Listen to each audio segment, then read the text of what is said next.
လူတော်တော်များများကချမ်းသာဖို့ကံကောင်းရမယ်လို့ထင်ကြပါတယ်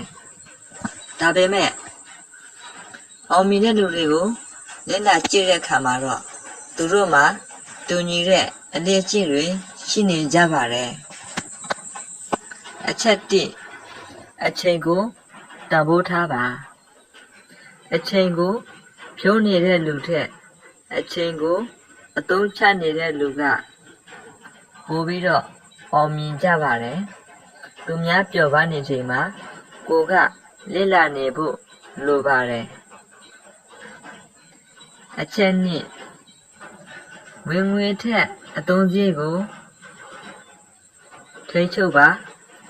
ဝင်ငွေများတိုင်းမချမ်းသာပါဘူးမလိုအပ်တာကိုမဝယ်မိပဲငွေကိုထိန်းချုပ်နိုင်သူတွေသာချမ်းသာလာတာဖြစ်ပါတယ်အချက်3ကတော့နေ့တိုင်းအသည့်တစ်ခုကိုသင်ယူပါစာအုပ်ဖတ်တာလေ့လာတာ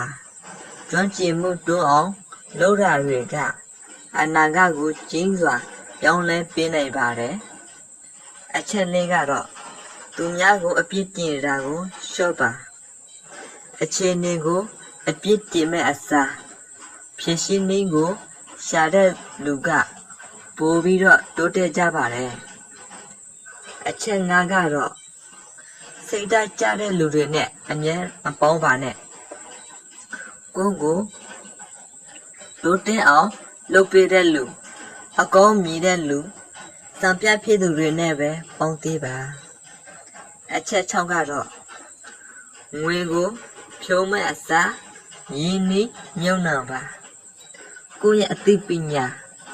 ကျွမ်းကျင်မှုတွေနဲ့အနာဂတ်အတွက်အသုံးချလို့ရတဲ့ပညာတွေကိုရင်းနှီးတာကပိုပြီးတော့အကျိုးရှိပါတယ်အချက်9ကတော့ဘယ်တော့မှအရှုံးမပေးပါနဲ့အောင်မြင်တဲ့လူတိုင်းမှာကြာရှုံးမှုတွေရှိခဲ့ကြပေမဲ့သူတို့ကမရတတ်ခဲ့ကြပါဘူးဒီကြီးတွေကိုတနေ့တည်းအကုန်လုပ်ဖို့မလိုပါဘူးနေ့တိုင်းအချက်တစ်ခုချင်းစီကိုစလုပ်ရုံနဲ့အချိန်ကြာလာတာနဲ့အမျှမြင်ဘဝတိုးတက်ပြောင်းလဲလာမှာဖြစ်တယ်ကျေးဇူးတင်ပါတယ်